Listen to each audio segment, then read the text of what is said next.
I'm 73 years old now, and last year I realized something that made me uncomfortable. For most of my life, I believed I was doing everything right. I worked hard, stayed responsible, and followed the same routine millions of Americans follow every single day. But one quiet evening changed the way I see my entire life. I was sitting alone on my porch in Lexington, Kentucky, watching the sun slowly disappear behind the trees in my backyard. Out of nowhere, a thought crossed my mind that I couldn't shake.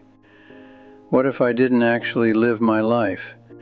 What if I simply spent it staying comfortable? My name is Richard Coleman, and when you reach your 70s, something strange happens to your perspective. You start replaying the past in your mind, small decisions, missed chances, moments you didn't realize were important at the time. And sometimes you discover something that takes decades to understand. Most people don't waste their lives with terrible mistakes. Most people waste their lives with comfort. I grew up in a small town outside Springfield, Illinois, back in the early 1960s. Life back then had a rhythm that felt predictable. Kids played baseball in empty fields. Neighbors knew each other by name, and most fathers worked jobs that started before the sun came up. My father, Arthur Coleman, worked 39 years at a parts manufacturing plant just outside the city. Every morning he woke up at 5 o'clock sharp. He'd pour himself a cup of coffee, lace up his work boots, grab his lunchbox, and head out the door without saying much. He wasn't the kind of man who gave long speeches about life, but every once in a while he'd say something that stuck with you. One evening when I was about 16, we were sitting in the garage while he worked on our old Chevy pickup. Out of nowhere, he said something that confused me back then. He looked at me and said, "Richard, the most dangerous life a man can live is one that feels too safe." At 16 years old, that sentence didn't make much sense to me. Back then, all I wanted was stability, a good job, and a predictable life. And in many ways, that's exactly what I built. When I was 23 years old, I got a job at a logistics warehouse outside St. Louis, Missouri. It wasn't glamorous work, but it paid enough to start building a life. The plan was simple: work there for a couple of years, save some money, and eventually find something more exciting to do. But life rarely changes all at once. It changes quietly, 1 year at a time. 2 years turned into 10. 10 years turned into 20. Before I really noticed what was happening, I had spent more than 35 years working in the same building, the same loading docks, the same parking lot, and the same conversations in the break room. My life slowly became a routine. Wake up, drive to work, clock in, clock out, drive home, eat dinner, watch television, go to sleep, then wake up and do it all over again. At the time, it didn't feel like I was wasting my life, because comfort has a strange way of convincing you everything is fine, even when nothing in your life is growing. One of my closest friends growing up was a guy named Kyle Patterson. Kyle lived down the street from me when we were kids, and we spent most of our summers riding bikes through town or playing baseball near the schoolyard. But Kyle always had a different way of thinking about life. While most of us talked about getting stable jobs and settling down, Kyle talked about seeing the country. He used to say something that sounded reckless back then. He'd say, "Rich, there's a whole world out there. I don't want to spend my entire life in one town." When we were 25, Kyle packed everything he owned into an old Ford truck and drove west. No job waiting for him, no clear plan, just curiosity. At the time, most of us thought he was making a huge mistake. I remember a coworker named Gary Hudson laughing about it during lunch one day. He said, "Guys like Kyle always come back once reality hits." But Kyle didn't come back. Over the years, I heard bits and pieces about his life. He worked construction in Denver. Later, he spent several years guiding hiking tours in Utah. Eventually, he opened a small outdoor equipment shop near Bend, Oregon, where he spent most of his days helping travelers prepare for long trips into the mountains. His life sounded unpredictable, sometimes messy, but full of stories. Meanwhile, my life looked almost identical every single year, following the same quiet rhythm day after day. When I was 36, I married my wife, Laura Bennett. Laura was a school teacher, and she was one of the kindest people I've ever known. She had a calm way about her that made everything around her feel a little more peaceful.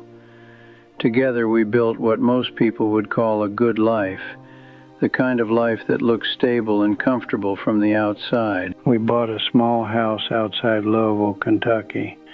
We raised 2 children and spent most weekends driving them to school events, baseball games, or family gatherings. Every summer we hosted cookouts in the backyard with friends and family, where laughter and the smell of grilled burgers filled the warm evening air. From the outside, everything looked exactly the way it should, like the kind of life people spend years trying to build. But looking back now, something was quietly missing. Not happiness, but movement. Life felt steady, sometimes too steady. About 15 years ago, I ran into an old coworker named Tom Alvarez at a diner just outside town. Tom and I had worked together briefly years earlier, but he left the warehouse job after only 5 years. I asked him what he had been doing since then. He laughed and said, "A little bit of everything." He spent several years working on fishing boats in Alaska. Later, he drove trucks across the country. Eventually, he moved to Montana and started building cabins in the mountains. Listening to him talk felt strange because his life sounded like an adventure. When he finished telling his stories, he looked at me and asked something simple. "So what about you, Rich? What have you been up to all these years?" I paused for a moment. Then I gave him the only honest answer I had. Mostly the same job. 5 years ago, I attended my high school reunion. Walking into that room felt like stepping into another lifetime. Some people looked exactly like I remembered them. Others had changed so much I barely recognized them. But one person stood out the moment I saw him. Kyle Patterson. His hair had turned gray. His face looked weathered from years outdoors. But he still had the same relaxed smile. Later that night, we sat outside talking for almost an hour.